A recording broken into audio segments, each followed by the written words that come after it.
Buenas noches a todas. Le agradezco a Cristina, a la Pochi, a la Corporación FEM de invitarme a ese espacio, pero también tener ese honor de iniciar el ciclo de conversatorio de la FEM o de la Corporación FEM, que ha sido, creo que un ícono, creo que ha sido un hito realmente en la historia, no solamente del movimiento LGBTI, sino especialmente de las mujeres lesbianas y de las mujeres bisexuales, porque creo que tanto las mujeres lesbianas y las mujeres bisexuales especialmente han sido mujeres invisibilizadas por todo. No solamente por una cultura machista, por una cultura patriarcal, sino también como al interior de los sectores sociales LGBTI, también de una u otra manera también han sido profundamente invisibilizadas. Es que también, no es que el movimiento LGBTI, digamos, sea misógino, o sea, tenga prácticas de lesbofobia, es que también son elementos que hacen parte de unos elementos mucho más estructurantes de la sociedad y que sentimos que también nos reproducen profundamente.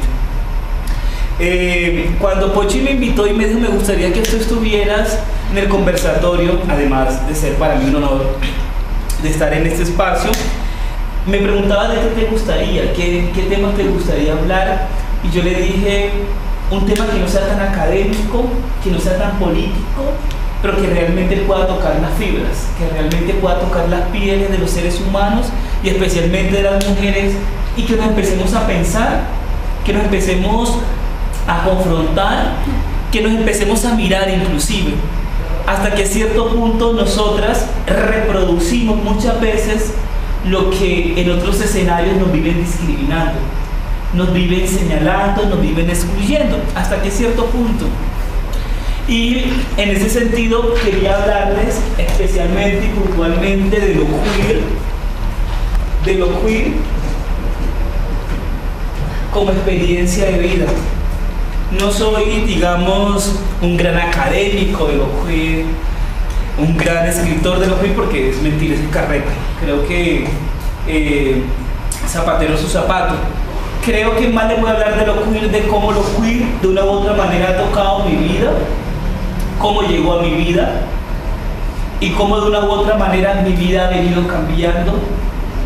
No porque lo queer sea conocimiento, no, sino siento que es una experiencia de vida, siento que puede ser una práctica de vida que así como le ha cambiado la vida a muchas personas, también me ha cambiado la vida a mí directamente. Y en ese sentido me voy a desnudar completamente ante ustedes, voy a mostrarles realmente mis frustraciones, cómo así que mis frustraciones, voy a mostrar realmente cómo ha sido como contarles un poco cómo ha sido mi vida, cómo fue mi vida y cómo mi vida ha venido cambiando, cómo mi vida ha venido transitando, cómo la vida ha sido un continuum, un profundo tránsito, cómo la vida de una u otra manera nos muestra muchas cosas a todas nosotras y cómo a partir de ahí sentimos que la forma de cómo vemos y cómo nos situamos también en el mundo también cambia a partir de esas experiencias, pero también a partir de esas reflexiones que también de una u otra manera se van incrustando en mi cuerpo y en el cuerpo de ustedes. Y la idea es que podamos conversar, Pochi, no sé cuánto tiempo tengo. Por una horita, porque empezamos tarde. Vale, listo. Y entonces, si ustedes ven que a veces hablo muy rápido, o a veces sienten que hablo muy confusa, por favor que sea un diálogo, que sea más un diálogo, que no sea, ay, aquí llegó Gus, la experta, no, que sea más como un diálogo, que podamos compartir, que podamos preguntar y que podamos verbalizar cosas que muchas veces nosotras no verbalizamos, ¿sí? Que podamos contar cosas que muchas veces no lo hacemos porque es que siento que ya vengo. Normalmente soy así de hiperactiva. Bueno, podríamos decir, inicialmente podríamos hacer un acercamiento frente a cómo yo entiendo lo queer. Para mí lo queer, primero como una experiencia de vida que busca transgredir o romper con cualquier tipo de norma, con cualquier tipo de discurso que circule en nuestra sociedad y que nos dicen cómo debemos de construirnos, cómo debemos de relacionarnos, cómo debemos de interactuar con las demás personas. Siento que lo queer busca de una u otra manera, primero tomar conciencia de quiénes somos, y eso pasa por empezar a comprender y entender que nosotras somos producto, primero que somos un sujeto histórico, que somos producto de una historia, que somos un producto de unas experiencias, que somos producto de unas reflexiones, pero que también somos producto de unas imposiciones de unos discursos que ha hecho la sociedad sobre nosotras. Es que desde el mismo momento en que nacemos o antes de llegar al mundo ya tenemos una carga de códigos en que nos dicen cómo tenemos que vestirnos, cómo tenemos que actuar, cómo tenemos que sentarnos, cómo tenemos que hablar, cómo tenemos que relacionarnos, a qué lugares estamos destinadas, con qué objetos debemos de jugar, ¿cierto? Desde el mismo momento, inclusive antes de nacer, cuando hay una mujer en gestación, hay una compañera en gestación y se hace un baby shower, y siempre ahí la pregunta es ¿qué le vamos a regalar? ¿Qué le vamos a regalar? Y la primera pregunta que se le hace es ¿qué sexo es? ¿Qué sexo tiene? ¿Es niño o es niña? Y eso va a determinar de una u otra manera que nosotras vamos a interactuar con esa persona. Entonces, como lo niña y como los niños, más que puede ser un ser humano, también es un símbolo, ¿cierto? Es un conjunto de valores. Entonces, si es niña, entonces uno automáticamente se asocia con rosado, femenino, muñecas, le regalo una olla, le regalo un trapero, le regalo una escoba, ¿cierto? Entonces uno como de una u otra manera, como ese conjunto de valores empieza de una u otra manera a operar. Y cómo no nos cuestionamos eso. Es que lo más curioso es que no nos cuestionamos eso. Y nacemos y tenemos que responder a los patrones sociales y culturales de ser una niña. Pero es que el tema es que existe solamente una forma de ser niña. Y nos obligan a asumir esa forma de ser niña. Y asumir la forma de tener que jugar con unas ollas, con unas muñecas, de tener que relacionarme de una manera determinada, de tener que sentarme con las piernas cruzadas, de tener que usar maquillajes, de tener que jugar una serie de deportes, de ser la inteligente, de ser la sensible, de tener que llorar, de ser la bebita, la nena de la casa. Entonces, como hay una serie de discursos que empiezan a circular y que nos obligan a nosotros a actuar de esa manera. ¿Y qué pasa cuando realmente sentimos que no queremos ser esa niña? O a veces inconscientemente no lo queremos. A veces el mismo cuerpo es el que habla. A veces son nuestras mismas acciones las que de una u otra manera están transgrediendo. Pero cuando sentimos que esas transgresiones empiezan a afectar el imaginario del otro o de la otra, cuando me dicen así no debe de comportarse una niña, enseguida está operando el discurso de la norma, ¿no? Eso quiere decir que si yo no me comporto como una niña, estoy rompiendo con el patrón de ser niña, tengo que amoldarme a ser una niña, y entonces existe una serie, como diría Foucault, unos dispositivos de poder, una serie de discursos que te van a decir cómo tienes que comportarte. ¿Cuántas de ustedes han vivido eso? ¿O se acuerdan de eso? Sí, claro, porque a pesar de que, digamos, en mi niñez tuve diferentes clases de regalos, desde muñecas, bebés, pero igual tuve carritos, pistas de carros, balones de fútbol. Pero entonces sí, uno tiene una tendencia y yo siempre me fui por el lado que me gustaba. Claro. Y cuando uno se va por el camino que uno desea, y ese camino no corresponde con lo que normalmente es, entonces aparecen los cuestionamientos, las burlas, los chistes, las bromas, ¿cómo se dice acá? Los apodos, todo ese tipo de cosas. Y eso también es una cosa que lo afecta profundamente a uno, porque uno dice, pero ¿por qué tienen que tratarme a mí de marimacho? ¿Por qué tienen que tratarme a mí de macho? ¿Por qué tienen que tratarme a mí Inclusive uno todavía no tenía su primera relación con otra mujer cuando le dicen ya es una arepera, ¿cierto? O sea, yo creo que uno no es arepera hasta que a uno, yo creo que a veces a uno lo obligan a uno ser arepera realmente. De tanta vaina que le dicen a uno, no termina asumiendo realmente. No, sino es que es muy curioso. Es que es muy curioso porque hay una serie de denunciaciones que también son profundamente violentas, profundamente dañinas, profundamente dolorosas. Y que muchas veces yo creo que muchas veces el dolor es tan profundo que se traduce en lágrimas. Se traduce en frustración. O sea, los niveles podríamos decir, de suicidio es tan altísimo en las personas que hacen parte o que viven esas experiencias de vida porque no se sienten comprendidas y todo lo contrario, se sienten rechazadas, se sienten discriminadas. ¿Y qué pasa cuando yo siento que nazca un núcleo familiar en donde creo que debo recibir todo el amor, todo el cariño y lo que recibo son golpes, maltratos, rechazos porque tengo que asumir una norma de la cual yo no quiero asumir? Esa norma circula inclusive mucho antes de nosotras nacer, mucho antes de que nuestras madres y nuestros padres hayan nacido, que nuestras hermanas, nuestras amigas. Es un discurso previo a la existencia del ser humano, yo podría decir, porque son acuerdos, son arreglos sociales de cómo tienen que comportarse los seres humanos. Y como muchas de ustedes, yo terminé, de pronto no como muchas, pero empecé más que cuestionar el discurso, terminé reproduciéndolo, terminé repitiéndolo, terminé yendo con los ojos cerrados. Sí, señora, si es así, discúlpeme, asumir realmente la norma y cargar con ella. Por eso yo siento que cuando veo niñas y niños explorando sus sexualidades abiertamente, me parece unas personas supremamente valientes, porque han tenido la posibilidad desde pequeños cuestionar y no dejarse de una u otra manera vivir esa arremetida que hace la norma contra una.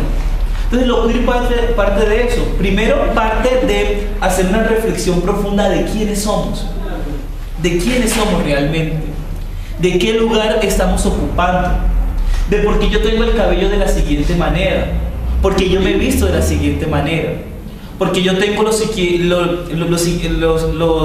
gestos determinados, porque de una u otra manera me he visto de esa manera. Si es que me he visto porque realmente yo quiero o porque he sido funcional a lo que las demás personas quieren que yo sea. Y lo queer parte especialmente ahí de una crítica profunda de lo que realmente nosotras y nosotros somos. Uno empieza a leer libros de lo queer y hay mucha academia y ese tipo de cosas, pero cuando uno realmente empieza a vivirlo en el cuerpo, cuando uno empieza a sentirlo en el cuerpo, cuando uno se empieza como a reflexionar de decir, ¿por qué me gustan cierto tipo de mujeres? Si yo soy lesbiana, o si a mí me gustan las mujeres, ¿por qué un tipo de mujer en específico? ¿Por qué tiene que tener ese prototipo, esas características? Un ejemplo, un modelo hegemónico de mujer puede ser mujer delgada, que se maquilla, femenina, un poco como la Pochi, y nos parecemos ¡wow! Pero cuando vemos a la Pochi, vemos a la mujer que nos ha vendido profundamente en los medios de comunicación. O sea, vemos realmente la que nos vende, la que nos bombardea, la protagonista de la novela, la protagonista de la película, la que vende los comerciales, la que vende los labiales, la que vende de una u otra manera las tangas, cómo deben usar las tangas, la que vende la ropa interior. Y vemos de una u otra manera que es un modelo hegemónico que nos está vendiendo el mercado. Y muchas veces algunas preferimos ese tipo de mujeres, otras preferimos otro tipo de mujeres, pero también porque el gusto también va cambiando.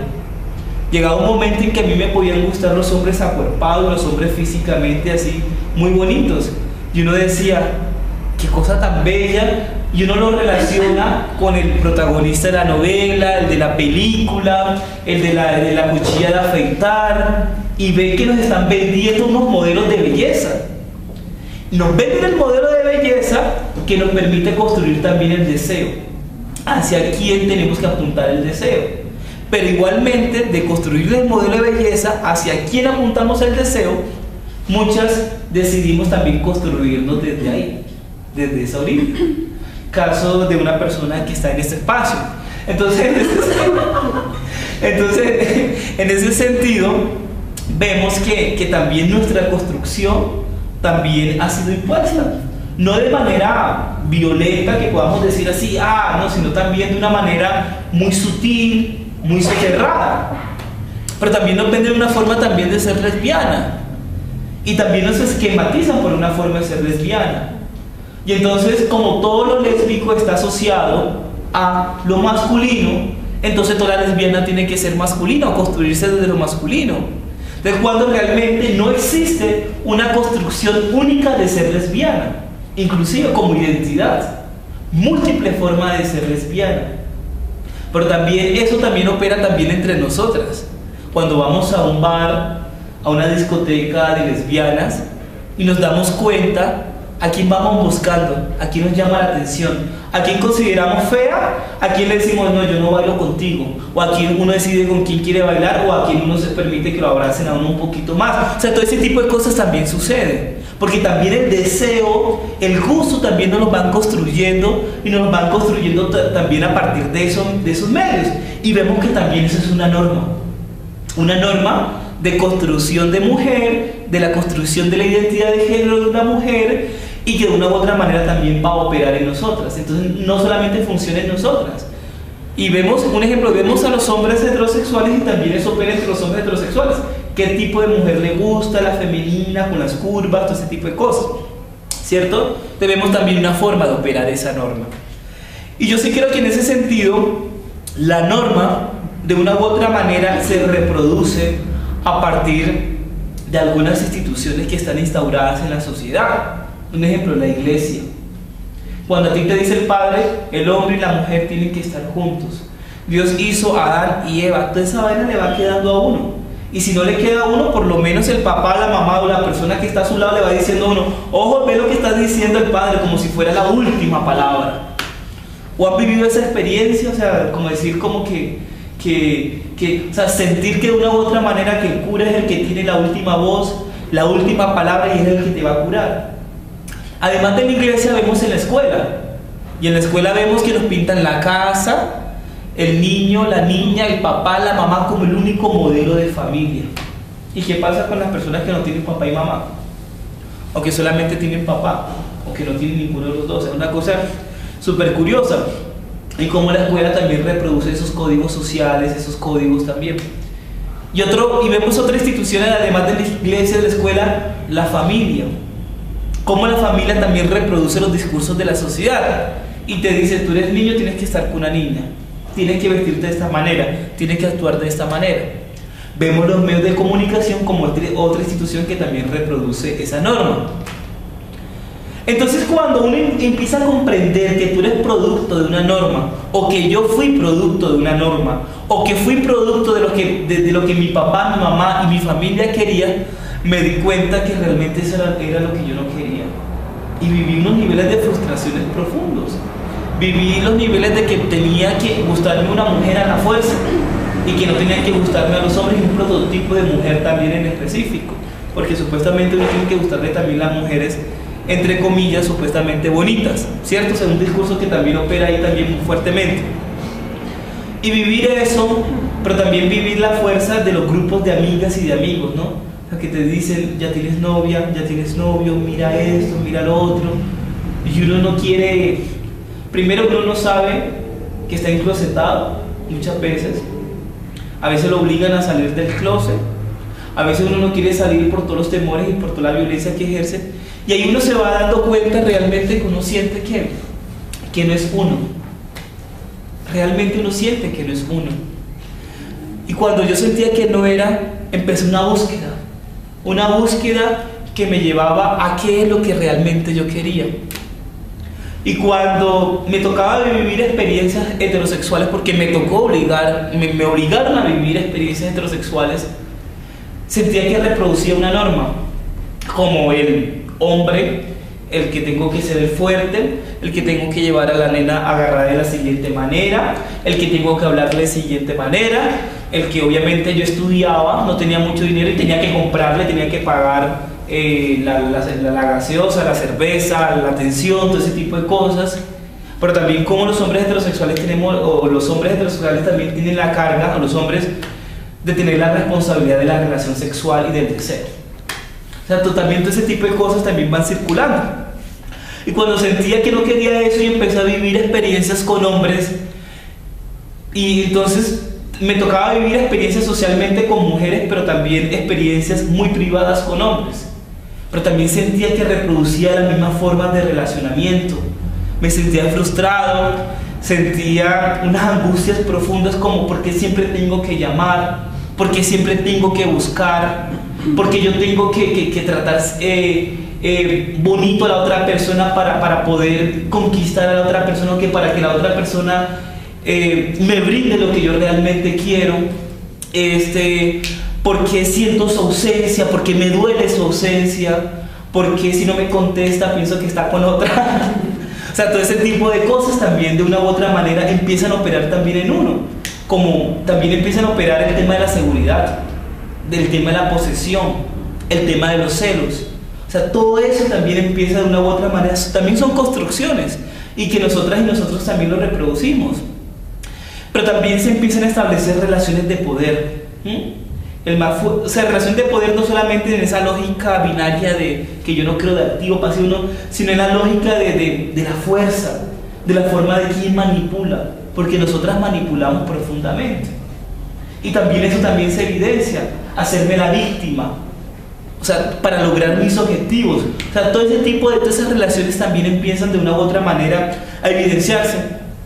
Y cuando decidí vivir solamente experiencias de vida con solamente hombres y etiquetearme dentro de la categoría homosexual, gay, implicaba a que tenía que reproducir todo un discurso de lo gay, de cómo tengo que hablar, a qué sitios tengo que ir, cuál es el tipo de pareja con la cual debo estar, con quién debo compartir mi vida, cuáles son los temas que hay que hablar. Entonces, si uno iba a una discoteca gay y Shakira sacaba la canción de Ojos Así, ahora todas eran bailarinas árabes. Si salía otra canción, todo el mundo tenía que tararear. O sea, eran unos códigos que se reproducían y que te obligaban a ti a asumir también esos códigos. Entonces yo también sentía que la norma en el mundo heterosexual se reproducía en el mundo bisexual y también se reproducía en el mundo homosexual. Y veía así como existía una heteronormatividad, una norma que me obligaba a ser heterosexual.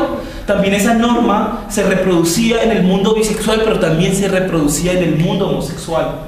Así existía una homonormatividad.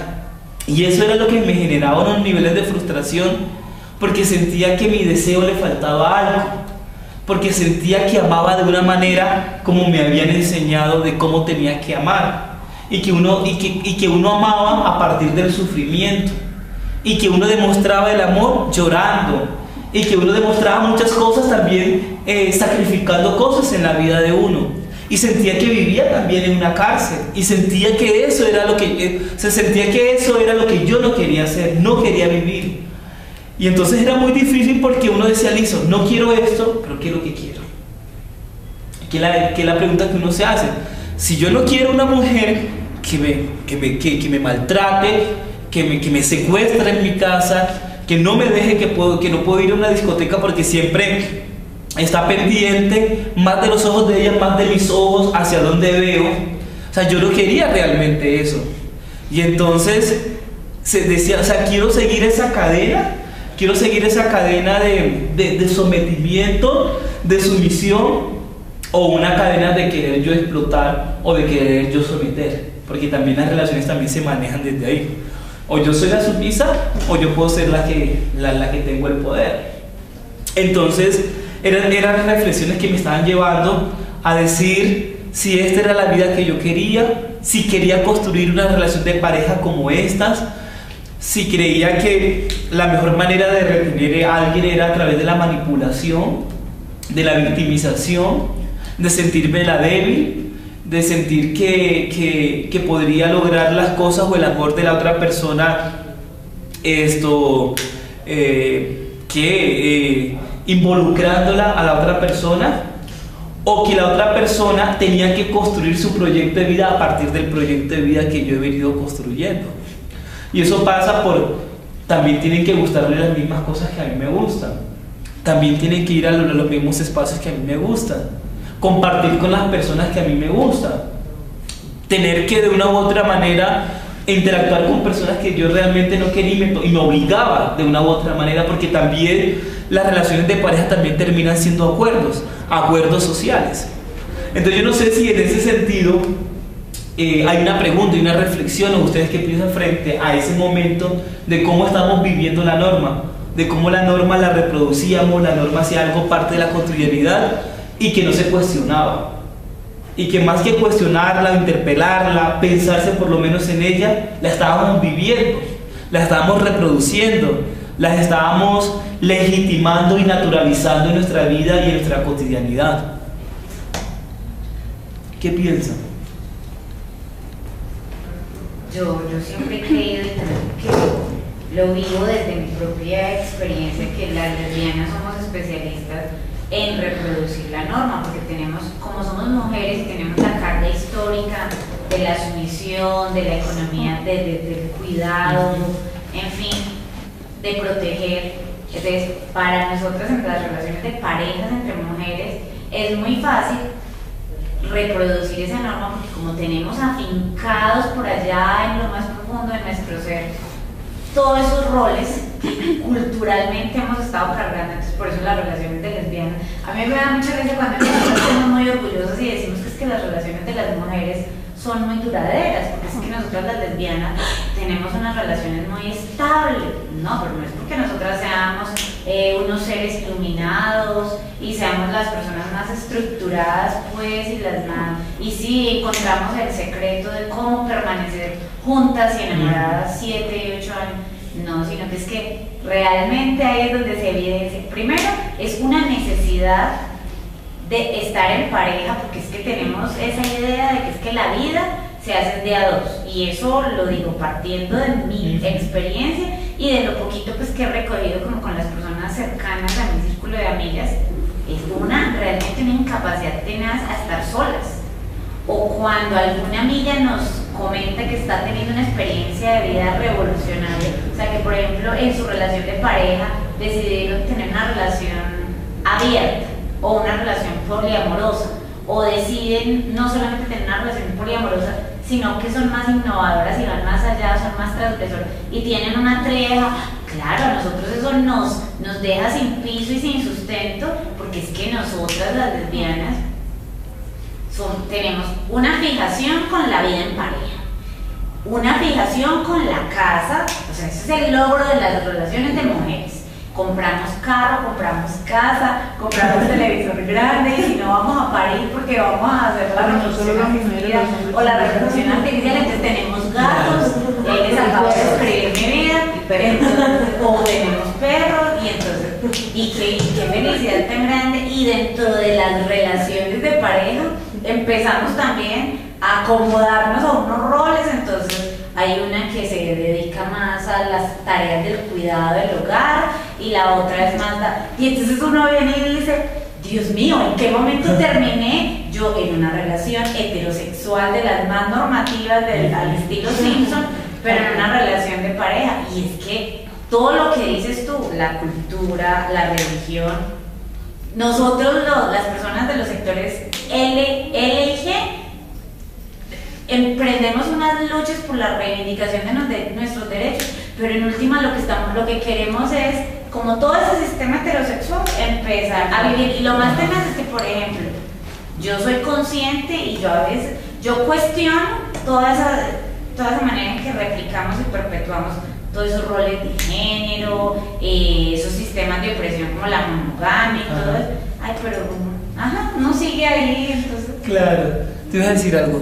No, yo le estaba diciendo a ella que no solo las mujeres siguen la norma, los hombres también tienen ese ideal de la casa, del carro, del televisor, del ego, de esto.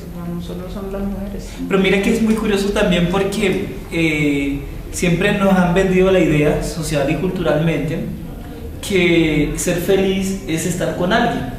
Así es. ¿Cierto? y vemos cómo a través de todos esos dispositivos, o sea, la iglesia, la escuela, la familia, si se dan cuenta, nunca muestran a una persona sola, siempre entablan unas relaciones sociales y nos han vendido la idea de la necesidad de compartir nuestra vida con otras personas. Y bueno, y tiene unos elementos muy interesantes porque, bueno, nosotras y nosotros somos sociales, somos seres sociales por naturaleza, pero la pregunta es ¿cuándo? Porque inclusive el tema no es que uno cuestione la monogamia, el tema es hasta qué cierto punto la monogamia genera relaciones de dominación y de opresión, que puede ser diferente, ¿cierto? El tema no es que, porque mi vida ha ido cambiando, y ahora que vivo una experiencia de vida queer en pareja, también me lleva a pensar que el problema no es de que uno barra la casa, el problema no es de que uno lave los platos, el problema es cuál es la valoración que se tiene frente a ese oficio que se está realizando. Si yo soy pareja con Cris y entonces como yo a ella la veo más femenina, entonces ella es la que tiene que lavarme los calzoncillos, ¿cierto? Entonces ahí uno ve realmente hasta que cierto punto los roles que terminan siendo acuerdos sociales entre parejas, que dentro de lo queer no genere una dominación o relaciones de poder o relaciones de sometimiento. Un ejemplo, o porque yo siempre tengo que cocinar. Un ejemplo, yo a veces llego y está la loza sucia, ni crea que la voy a lavar porque yo la lavé un día antes. Cosas como esas. Ahí no lo voy a hacer, ¿cierto? Y si quiere cocinar, que lave la loza. Como todo ese tipo de acuerdos también se tienen que establecer. Lo que pasa es que, y si se perpetúan, podríamos decir, esos roles, es que es un acuerdo, que la persona se sienta cómoda, que la persona se sienta tranquila, y que la pareja de una u otra manera también se sienta tranquila a partir de esos acuerdos. Y que yo sí creo que en ese sentido lo queer también empieza a cuestionar de una u otra manera cómo se han instaurado en la vida, en la sociedad y en nuestras vidas las relaciones de poder y las relaciones de dominación. Y es que vivimos constantemente esas relaciones de dominación, entablamos relaciones de dominación, entablamos relaciones de sometimiento. Preguntémonos, y a todas que hagamos un ejercicio regresivo y utilicemos una fotografía mental en donde todas han sido las dominantes. Piénsenlo. Piénsenlo en donde ustedes hayan sido la dominante. Ahora piensen ese momento en donde ese ejercicio de dominación haya sido consciente. Ahora piénselo si fue inconsciente. Y la mayoría de las veces es inconsciente. Otras veces lo pensamos y lo maquinamos, vas a ver lo que te voy a hacer, ¿cierto? Pero otras veces es un acto inconsciente, como un impulso que nos lleva, ¿cierto? Entonces esas relaciones de poder están instauradas, y lo queer también tiene que pasar a pensarnos es si de una u otra manera esas relaciones de poder son conscientes o no son conscientes. Pero también esas relaciones generan también sufrimiento y dolor, generan sometimiento y dominación. Lo hago inconscientemente y busco una mujer que sea más sumisa porque necesito mantener mi papel de poder, de dominante. Busco una mujer fuerte porque yo soy un poquito más sumisa. O sea, yo sí creo que en ese ejercicio tenemos que ir pensando e ir haciendo ese tipo de reflexiones. Cómo yo me relaciono con la otra persona. Sí. Pero si esa es la personalidad, es decir, si yo tengo una personalidad fuerte y es inconsciente que mi personalidad sea fuerte y yo quiero estar con una persona que sea, no llamémoslo sumisa, que tiende a ser como un poco peyorativo para mí. Es una persona simplemente que tiene un carácter más suave que el mío y con la que me voy a llevar bien, y esa otra persona también de alguna manera puede ser que le agrade estar cerca de una persona que tenga carácter fuerte. Entonces no pensaría que sea porque es el momento de dominación y de poder, no, claro. son personalidades simplemente. Lo que pasa es que yo creo que el carácter apenas es una de las pequeñas expresiones de relaciones de dominación, apenas una parte. Se puede expresar o no se puede expresar las relaciones a través del carácter de las personas. Un ejemplo, yo puedo ser fuerte, pero sé que puedo ser sumiso en muchas cosas. Exacto. Un ejemplo, puedo ser fuerte porque soy más bullón, porque grito, peleo, pero yo siento que estoy más en función de la otra. O sea, de reproducir lo que se está estableciendo en las relaciones. Obviamente que el carácter es un elemento que puede inclusive ponernos a pensar que si nuestro carácter de una u otra manera, aquí el tema no es que nosotras vamos a dejar de ejercer nuestro poder porque también es algo innato al ser humano. Lo importante acá es que podamos asumir un nivel de conciencia, de reflexión, de cómo opera y de cómo es tan determinante en las relaciones con las otras personas. Y cómo muchas veces ese ejercicio también puede violentar y puede también hacerle daño a la otra persona. Porque el poder siempre va a estar. El tema es que eso no se pueda traducir en sometimiento, en dominación y en violencia. Es eso. Porque muchas veces, a veces uno es muy violento. A veces un ejemplo, uno borracho, uno actúa de manera que a veces uno no le gustaría actuar de esa manera en estado de sobriedad. Y a uno le duele, y por eso aparecen los arrepentimientos. ¿Por qué aparecen los arrepentimientos? Porque hay una culpa que se generó a partir de una acción que no fue consciente y que no fue pensada. En ese sentido, obviamente aparece también y opera un poco la culpa. Entonces, lo queer de una u otra manera es como pensar o ponernos a pensar de cómo de una u otra manera hemos reproducido una norma, hemos venido a hacer un ejercicio de reflexión de cómo reproducimos la norma y cómo empezamos a transgredir esa norma. A transgredir esa norma desde momentos como voy a empezar a vivir otras experiencias de vida. Empezar a comprender y entender cómo me estoy relacionando con las parejas. Empezar a comprender y entender cómo he venido construyendo el deseo. Por eso para mí lo queer es una filosofía también de vida. También es una propuesta epistemológica de ver un mundo también diferente. No idealizado, pero sí por lo menos que me permita ir transformando también el lugar que también estoy ocupando en mi vida. Por eso también yo pienso que lo queer no es una identidad. Porque muchas personas dicen LGBTIQ cuando se relacionan a lo queer. Es que lo queer no es una identidad. Todo lo contrario, lo queer busca interpelar la identidad, porque la identidad es algo rígido. Ahí en esa parte cuando le empiezo a hablar de identidad se me hace necesario el cuadrito. Sí, un ejemplo. Yo creo que ya levantarme. Y además que tengo una gripa. Niño, hágame el favor, me quita. Niño, niña, hágame el favor, me quita esa silla de... Sí, que se ve fea para dar. Me imagino que van a editar, ¿no? Entonces, un ejemplo, y lo queer, de una u otra manera, si yo les dije a ustedes, cuando comenzamos, que desde pequeñas nos obligan a construirnos, ¿cierto? A partir de una serie de discursos, a partir de una forma de cómo tenemos que relacionarnos, eso va generando una identidad, ¿cierto? Vamos construyendo una identidad que es un conjunto de valores, una serie de códigos corporales, de símbolos. Un ejemplo, uno construye una identidad a partir de un grupo social al cual nosotras pertenecemos. Un ejemplo, si yo hago parte de un pueblo indígena, un ejemplo de los emberas, desde el mismo momento en que yo nazco, empiezo de una u otra manera, la cultura empieza a operar en mi vida y tengo que de una u otra manera construirme o empiezo a construirme a partir del discurso de la cultura de los emberas. Entonces ser embera termina siendo una identidad.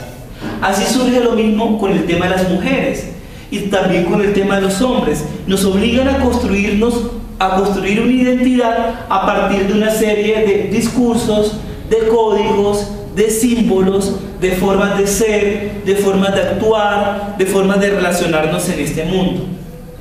Entonces pero lo curioso es que esta identidad termina siendo una identidad rígida,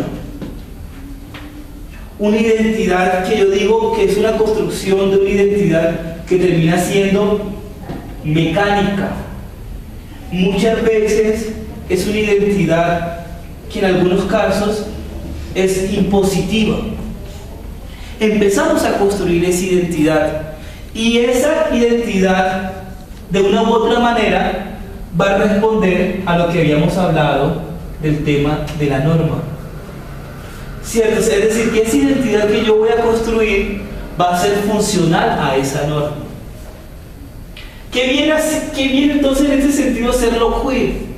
A cuestionar o a interpelar la norma, pero igualmente a interpelar la identidad que reproduce la norma. No sé si soy clara. ¿No soy clara? A mí me parece interesante de pronto aclarar lo de la palabra queer, porque pues es un término inglés, sí, y que en español significa anómalo, bizarro, extraño. Entonces, a partir de esto, ¿cómo nosotros mismos hacemos esa, o sea, lo queer nace como esa transgresión a la discriminación que se hace a lo anómalo, a lo diferente? Entonces, y cómo nosotros en nuestra comunidad LGBT también, como tú decías, homonormativizamos, y como en muchas ocasiones a veces nos dicen, bueno, pero por ejemplo las lesbianas, pero porque hay unas que son como machitos, y también es un proceso como de imitación, ¿cierto? O de pronto los hombres, porque hay unos que son como muy pluma, porque también es una forma de imitar al patrón femenino. Entonces, bueno, como hacerla... Por ejemplo, en ese Yo quiero sentido... un cuadro del sistema sexo-género de ese. Listo, pero entonces vamos por el tema de la identidad. Pero entonces, en ese sentido, ¿por qué aparece el tema de lo queer? Primero, lo queer es un insulto. Es una palabra anglosajona que busca de una u otra manera, especialmente en Estados Unidos, que busca insultar, humillar a la otra persona. Y hace referencia un poco a tratar a una persona de marica, tiene una carga simbólica extremadamente violenta, extremadamente degradante, extremadamente humillativa, extremadamente perversa. Es decir, es como si dijéramos marica, es como si dijéramos arepera. Todo eso tiene una carga profundamente fuerte. Una cosa que yo te diga, ay, ven arepera, para que yo te diga arepera con toda esa carga de violencia, es una cosa muy fuerte. Entonces lo queer ha sido una palabra que se ha utilizado mucho, o que se utilizaba, o que se utiliza en Estados Unidos de una u otra manera para insultar, para hacer daño a una persona. Y que podríamos decir que se traduce en español, podemos decir como marica, como arepera, como esas palabras muy fuertes que en los territorios en Colombia cambian dependiendo también de los contextos. Entonces lo queer lo que busca es, de una u otra manera, fue una palabra que algunas personas del movimiento lésbico, del movimiento de hombres homosexuales, se apropiaron de ella para resignificarlas. ¿Cómo así? Empezaron a utilizar la palabra queer, enunciarse desde lo queer, con el propósito también de ir cambiando en el sentido a esa palabra que es violenta. Es decir, yo voy a hablar ahora de arepera como una identidad política, cómo le cambiamos también toda esa carga de violencia a la palabra y cómo le damos un nuevo sentido a esa palabra. Entonces lo queer de una u otra manera se retomó, o lo retomaron hombres homosexuales inicialmente y mujeres lesbianas, con el propósito de utilizar la palabra para interpelar, para cuestionar a la norma sexual existente. ¿Sí? ¿Hasta ahí va clara la cosa? Entonces, de una u otra manera se ha utilizado esa palabra para reflexionar en torno a la norma sexual, podríamos decir hegemónica, que termina siendo la heterosexualidad, ¿no? Empieza a interpelar profundamente el tema de ser heterosexual. Entonces, ¿cómo de una u otra manera lo queer, cuando yo me apropio de lo queer, de una u otra manera lo que hago es entonces cuestionar a esa norma heterosexual, a cuestionar a esos machos, a cuestionar a esas mujeres heterosexuales, a cuestionar una serie de roles, a cuestionar una serie de funciones, a cuestionar el lugar que ocupamos nosotras en ciertos espacios, a cuestionar por qué las mujeres están destinadas al ámbito privado, por qué las mujeres están destinadas al tema, porque obviamente que lo queer también se desprende profundamente de un movimiento también feminista, porque también el feminismo también venía cuestionando todo ese tema del papel de la mujer, del lugar de la mujer, pero también cuestionar el tema de la esencia del ser mujer, que hoy sí me voy a meter ahora en el discurso o en la propuesta que nos está planteando un poco Cristina frente a entender el sistema sexo-género-deseo. Pero no sé si hasta ahí voy bien, no sé si hasta ahí ha habido claridad o es necesario como profundizar algo más. El término queer también lo puedo referir no solo al sentido estricto sexual, pero también lo puedo referir de pronto a la raza, religión, a todo este tipo de ideologías, o es netamente sexual. Inicialmente, O sea, orientación sexual o identidad de género. Lo que pasa es que lo queer inicialmente en sus momentos parte también un poco como de la lógica de empezar a interpelar el tema de la identidad de género, de la construcción de la identidad de género de la persona, de la orientación sexual, pero también como lo queer también se ha venido alimentando de otras formas de reflexionar, de otras formas de violencia y de discriminación. Un ejemplo de reflexionar en torno a una mujer lesbiana racializada. Un ejemplo, una mujer lesbiana negra, pobre, empieza de una u otra manera a intersectar o a pensarse o intersectar otras formas de opresión de las cuales son víctimas también las personas. Y es que tú no eres solamente víctima por ser lesbiana, es que también se puede agudizar de una u otra manera esa discriminación, de pronto porque eres una mujer negra, racializada, o una mujer indígena, o porque realmente eres una mujer empobrecida, una mujer con unas condiciones socioeconómicas supremamente precarias, y no vas a tener las mismas posibilidades de una persona que sí tiene un capital cultural y un capital económico importante. Entonces, como de una u otra manera, inicialmente que se pensaba el tema de las sexualidades, de la relación con el otro, con la otra, también empieza de una u otra manera a incorporar temas que también te van a permitir de una u otra manera darte privilegios o también darte niveles de opresión o de discriminación. Entonces inicialmente sí estaba pensado, o sea, sí estaba interpelando la identidad de género, la identidad sexual, la identidad de la orientación sexual, pero como de una u otra manera esto también veía que se podía agudizar ese tema de la identidad cuando se cruzaba con otras identidades. Entonces, pero en ese sentido, lo queer empezaba como, o estas teorías, o estas reflexiones, estaban interpelando un sistema que ese tema yo lo trabajo mucho más profundidad en las paideñas, y tiene que ver con un sistema que nos opera desde el mismo momento en que nacemos, que yo les decía, mire, cuando nacen, el hecho de nacer con una vagina, eso tiene un impacto social y cultural. El hecho de que yo nazca con un pene, eso tiene un impacto social y cultural, dependiendo también del contexto de las sociedades en las cuales me encuentro. Entonces, un ejemplo, y decíamos que hay un sistema que opera, que es el sistema sexo-género y el deseo. Y veíamos que el sexo era una construcción. Primero, es una categoría para clasificar a los seres humanos. El sexo es una categoría que clasifica a los seres humanos en hombres, en mujeres y en personas intersexuales. Y se dice que, o precisamente el discurso hegemónico que dice que tú eres un hombre porque naces con pene.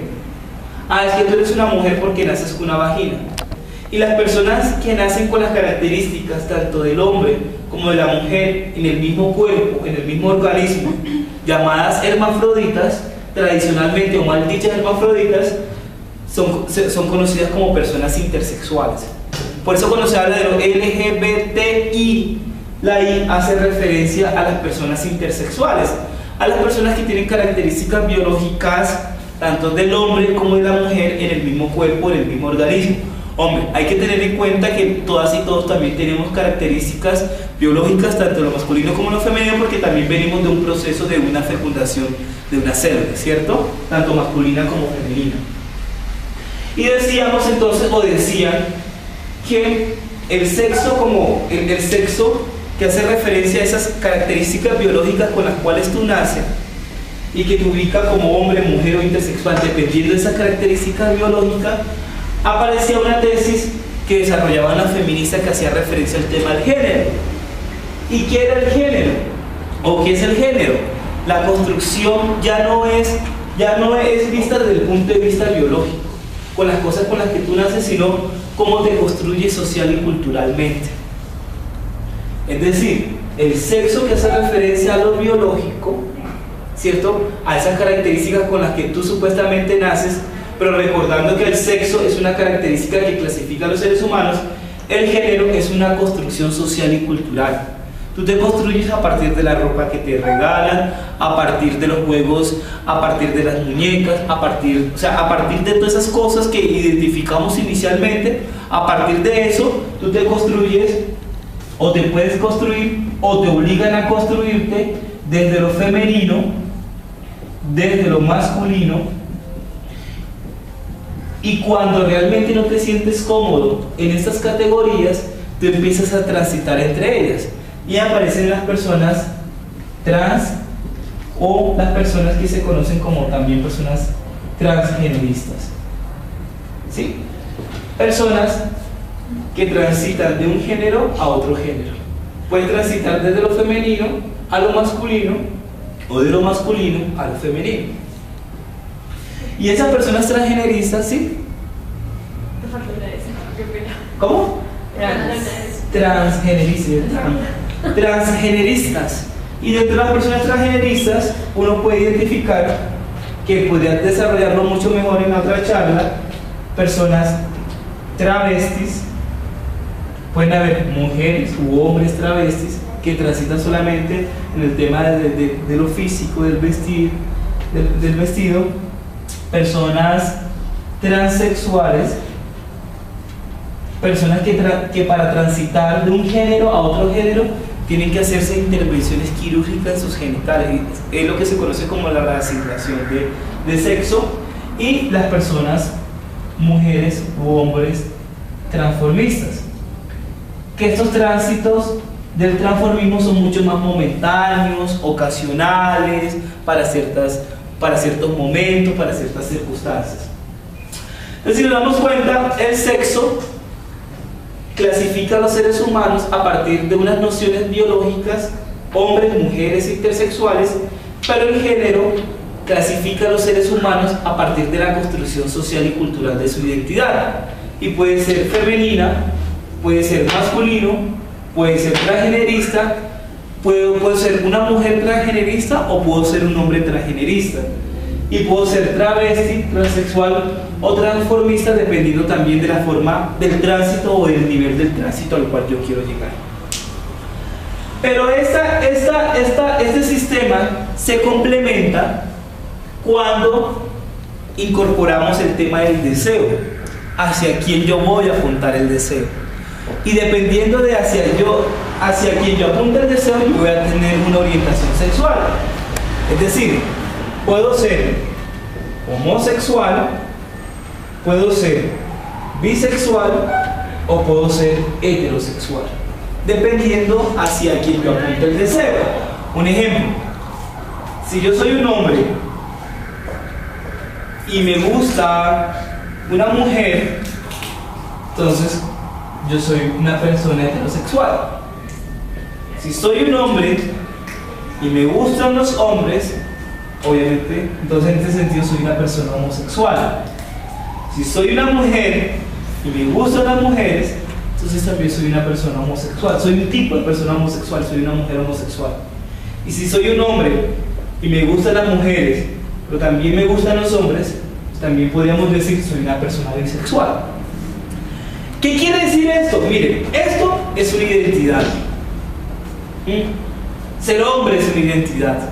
Ser una mujer es una identidad.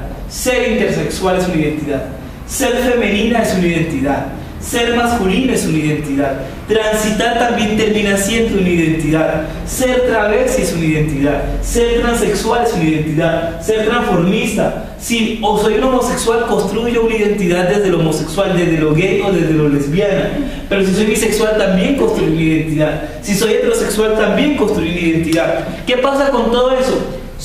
Me obligan a construir identidades a partir de mi sexo, a partir de mi género, a partir de mi deseo, a partir de la ubicación étnico-racial que tengo, a partir de mi color de piel, si tengo o no tengo una discapacidad, si soy joven, si soy niña, si soy una adulta, si soy una anciana, si soy pobre, si he sido víctima de desplazamiento. Todo termina siendo identidades supremamente rígidas. Pero entonces, ¿qué termina siendo lo queer? Lo queer termina siendo una apuesta contraidentitaria, una apuesta que busca romper las identidades. Y lo queer dice, no, o sea, esto no puede ser posible, porque son identidades rígidas, identidades que no te permiten transitar, que no te permiten fluir, que no te permiten ver la vida de una manera diferente.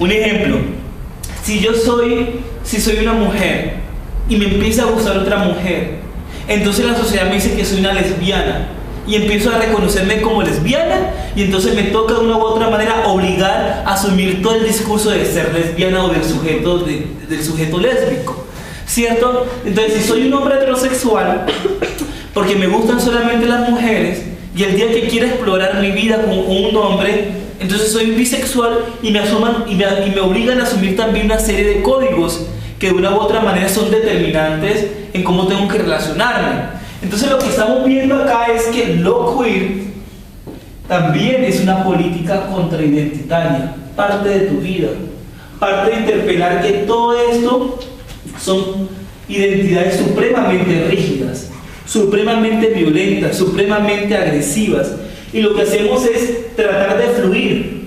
El hecho de que si yo vivo una experiencia de vida con un hombre y me gusta una mujer, no porque sea una mujer, porque estoy rompiendo estas identidades, veo a las personas como unos seres humanos, no personas con etiquetas.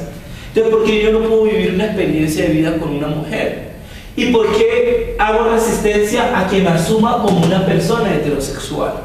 Entonces, lo queer de una u otra manera, desde una experiencia de vida, yo siento que también es una búsqueda de la libertad, más allá de las categorías, más allá de la necesidad de tener que enunciarme, más allá de tener que decir que por mis comportamientos entonces soy tal persona, por mi comportamiento debo enunciarme de la siguiente manera, cuando a veces las enunciaciones terminan siendo supremamente rígidas, inamovibles, incambiables, ¿cierto? Entonces lo queer de una u otra manera, lo que a uno le ha ayudado es uno empezar a reflexionar la construcción de la identidad, y lo queer empieza a decir, no, yo quiero romper también con esas identidades. Por eso lo queer no puede ser una identidad, por eso yo no puedo decir yo soy queer, porque al decir yo soy queer estoy enunciándome dentro de una identidad. Y eso es un debate muy profundo que tengo con personas que dicen, es que yo soy queer. No, pero ¿cómo así vas a ser queer si es una identidad? Te estás ubicando dentro de una identidad. Y por eso me gusta mucho la palabra que dice la Pochi, vive experiencias de vida queer. Obviamente, o sea, uno vive unas experiencias de vida que uno vive transitando y que uno no quiere denunciar, pero eso ha dolido muchísimo. O sea, llegar precisamente a comprender y entender eso es también comprender y entender la historia de todas tus vivencias, de todas tus experiencias, y que ha sido supremamente doloroso y que ha sido supremamente frustrante, porque también estás poniendo en juego tu proyecto de vida, que muchas veces tu proyecto de vida fue más en función de lo que querían las otras personas que lo que realmente tú querías. Entonces lo queer de una u otra manera, o esa búsqueda de esa libertad, sin ser tan idealista, te lleva a pensar la vida de una manera diferente, a verte de una manera diferente, entablar relaciones de una manera diferente, pero no a seguir modelos. O sea, mi experiencia de vida es totalmente diferente a una experiencia de vida de otra persona que también vive experiencias queer. Es una búsqueda individual también. O sea, no puedo decirles a ustedes, ser queer es este modelo, ¿no?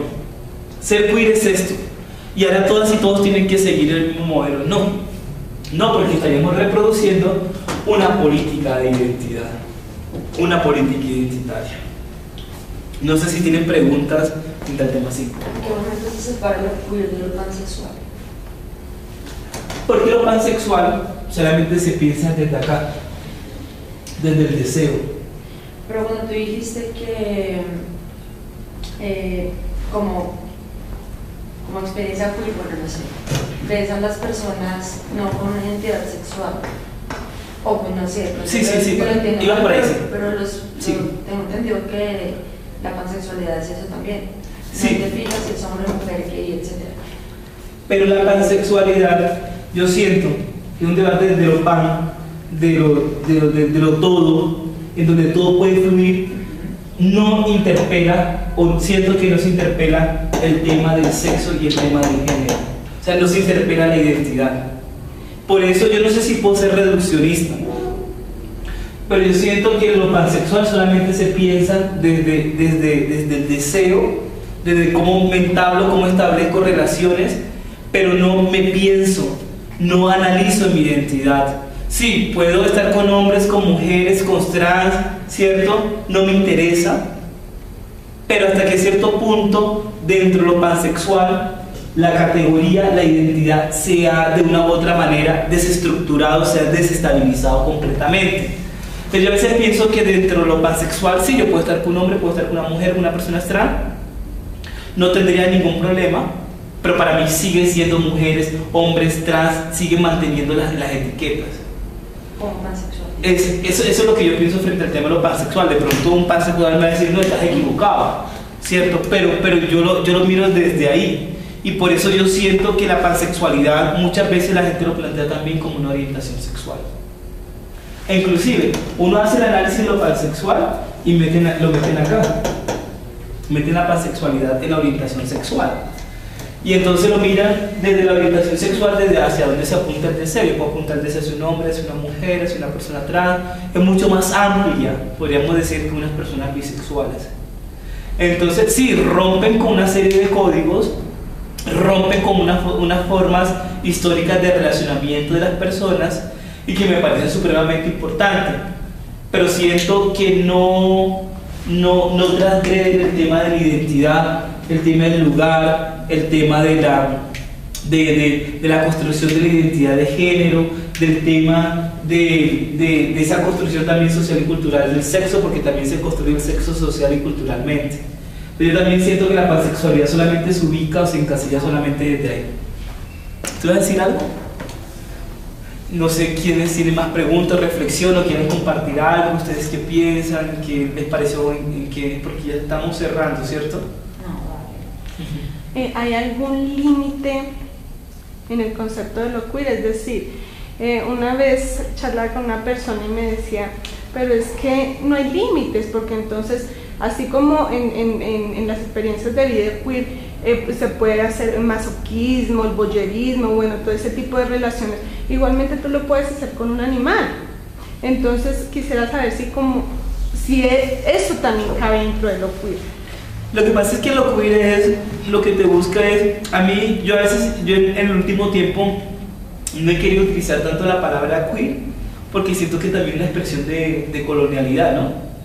También de colonización, de traer una palabra anglosajona y tratar de entenderla acá en el contexto colombiano, latinoamericano, con unas condiciones y un contexto también totalmente diferente.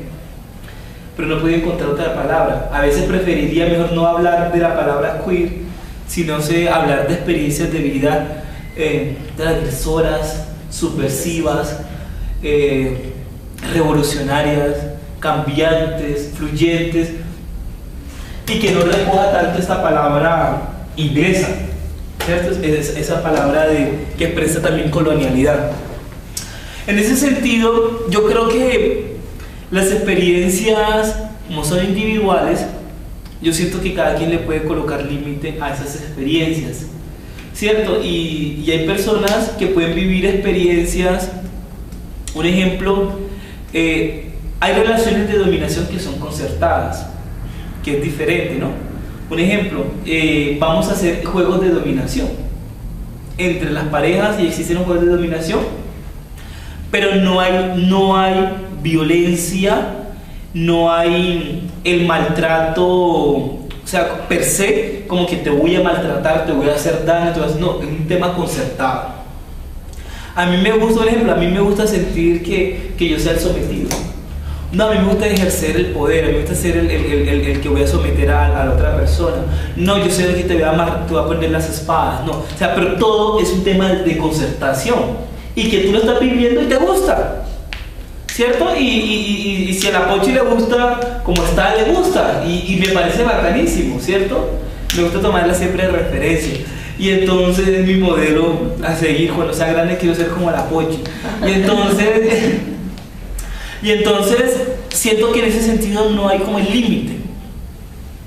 Para mí hay personas que están en una búsqueda, buscando, y llega un momento en que se sienten cómodos y buenísimo, bacanísimo. Hay otras y otros que siguen buscando, experimentando, viven muchas experiencias. Pero hay una parte frente a la pregunta es ¿qué es lo que realmente estás buscando? ¿Qué es lo que te ha llevado a estar sustituyendo placeres, deseos, formas, personas? ¿Qué es lo que te está llevando? Cuando eso tiene que partir de una reflexión desde uno, ¿cierto? Desde lo personal. Y si hay personas que se sienten viviendo experiencias sin violentar, sin hacer daño a un animal, si empiezan a vivir experiencias de zoofilia, pues bien, o sea, yo no diría está bien, porque aquí también se derrumba el discurso moralista de lo bueno y de lo malo. Aquí son experiencias de vida. Aquí no es que yo hice algo malo, no, fue una experiencia. Que para la gente diga que me equivoqué, bueno, pues me equivoqué, pero es una experiencia. Obviamente que ese discurso de lo bueno y de lo malo es un discurso profundamente confesional y profundamente religioso, porque si haces las cosas buenas vas al cielo, si haces las cosas malas te vas para el infierno. Pero aquí todos son unas experiencias de vida y uno no tiene que sentirse, yo he tratado al máximo de eliminar cosas de mi vida que diga bueno o que diga malo, no, o sea, es tu vida, es una experiencia que tú estás viviendo. Y por eso creo que no le encuentro límite, o sea, como es una experiencia individual, no le vería el límite. Pero digamos que, pues no sé si es contradecirte o no, o contradecir lo que conlleva, pero yo pienso que una persona no tanto debe elegir qué es bueno o qué es malo, pero sí debe limitarse en sus experiencias hasta qué punto puedo yo afectar a otras personas o a otros seres con lo que yo quiero experimentar. Digamos lo que acabas de decir, si una persona quiere llegar a tener una experiencia zoofílica, de pronto para él no está bien, no está mal, pero lo quiso vivir. O sea, ¿hasta qué punto está afectando a ese otro ser? Entonces, en ese punto, o sea, llegando a ese punto, entonces, también está bien experimentar, digamos, los pederastas, o sea, porque están sencillamente teniendo una experiencia de vida. O sea, claro. Yo pienso que sí tiene que tener un límite de una u otra forma hasta que yo, o sea, el límite es que yo tenga que afectar a otros seres. Exactamente, es eso. O sea, es eso, es precisamente eso. El tema es que tú sientas que tu experiencia de vida no está violentando a la otra persona, que tú sientas que estás experimentando cosas en el marco de la concertación, o sea, que tú estás viviendo cosas y que la otra persona sabe, está asumiendo y también quiere, ¿cierto? Que no va a haber mentiras, que no va a haber manipulación de por medio, que no va a haber engaños, que no va a haber de una u otra manera discursos disfrazados, sino que sea una manera mucho más honesta, mucho más clara de entablar ese tipo de relaciones. Sí, uno dice, no, pues es que uno no puede, no sé, yo no quiero entrar en el discurso de los pederastras, que si son buenos o si son malos. El tema es si la otra persona lo permitió y lo aceptó, ¿cierto? Porque también los niños también viven un cierto tipo de experiencias, pero no estoy de acuerdo, un ejemplo, en inducir, en manipular, en engañar, en decir no digas, no le digas a tu mamá, mira, si hacemos este tipo de cosas, esto te va a generar, o quieres este dulce, o sea, ese tipo de formas yo no las comparto, porque siento que obviamente hay un daño profundo, una violencia profunda de por medio, una mentira, una manipulación que no se debe permitir. Ya es otra cosa que sea una persona, un niño de 14 años, de 13 años, y así quiero vivir esa experiencia. Iba a decir algo. Sí, o sea que lo que usted decía desde el comienzo, que si va a partir de un principio queer, o que decía que es como más una filosofía, entonces si va a ser una filosofía también debe tener un principio ético. Y dentro de lo ético entraría toda esa parte de no quebrantar, no maltratar, no violentar de esa manera. Claro. Yo le cambiaría ese término queer a transgredir, pues, sí.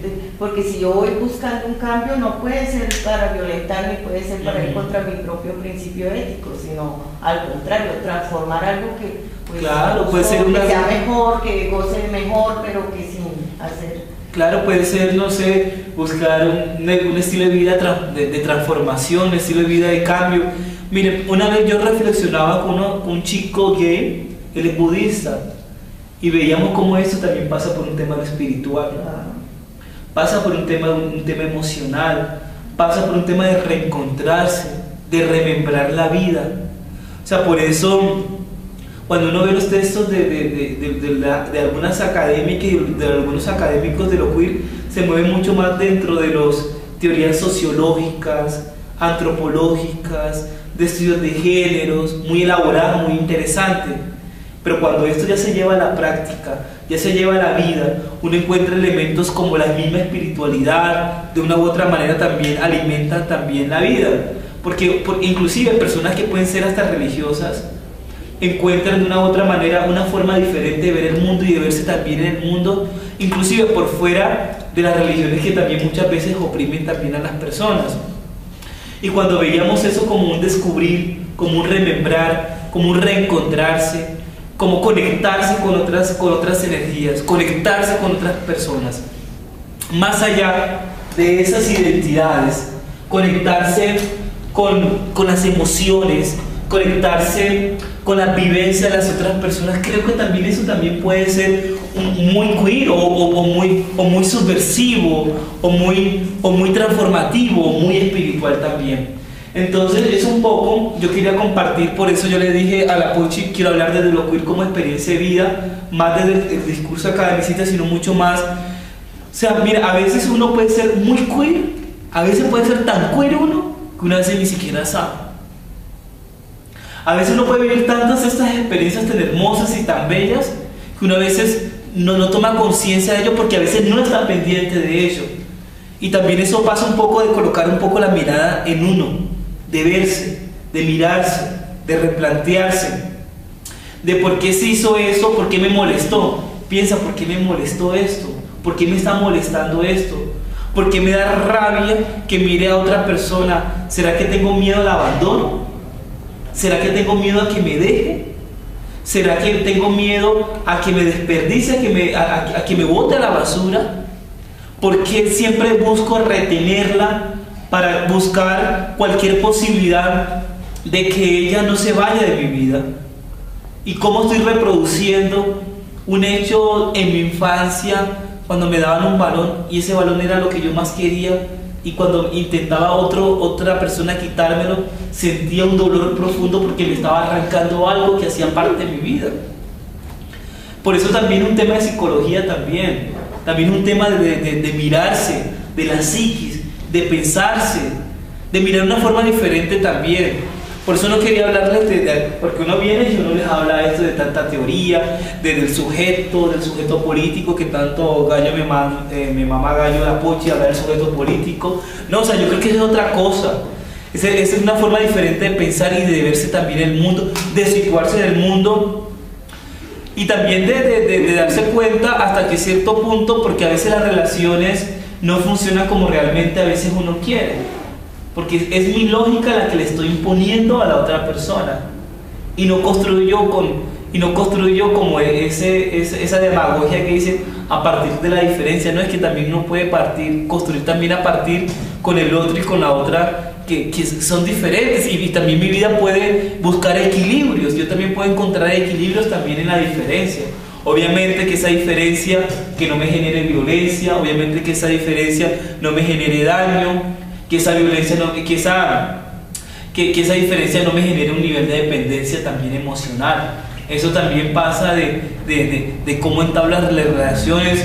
Si a veces las relaciones terminan haciéndome mucho daño porque pienso que si se va me muero, porque si decidió levantarse yo sigo arrodillada,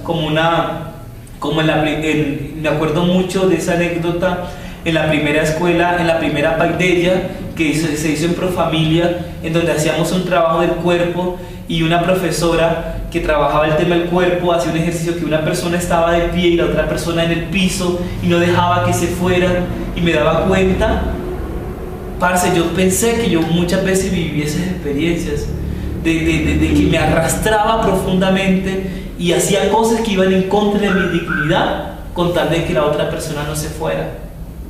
Y como muchas veces hacemos cosas que van en detrimento de nuestra propia existencia con tal de mantener una relación que uno no sabe por qué la mantiene.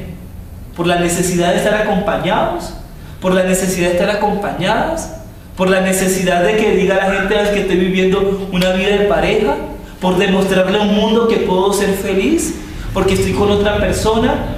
Y creo, Pochi, que hay que buscar las formas que la paideia, y aquí hacen una crítica, espero que no le editen, sí hay que recuperar los ejercicios de cuerpo que sí se hacían. Un poco están trabajando el tema de la biodanza, pero también en esa biodanza hay que retomar esos juegos de roles, de ejercicios de poder, de jerarquización, de una persona hablando de pie, la otra persona sentada, cómo se siente ese tipo de cosas. Yo sí creo que es importante retomar, porque eso también replantea y toca también vibras. Muchísimas gracias a todas por escuchar un poco de mi vida.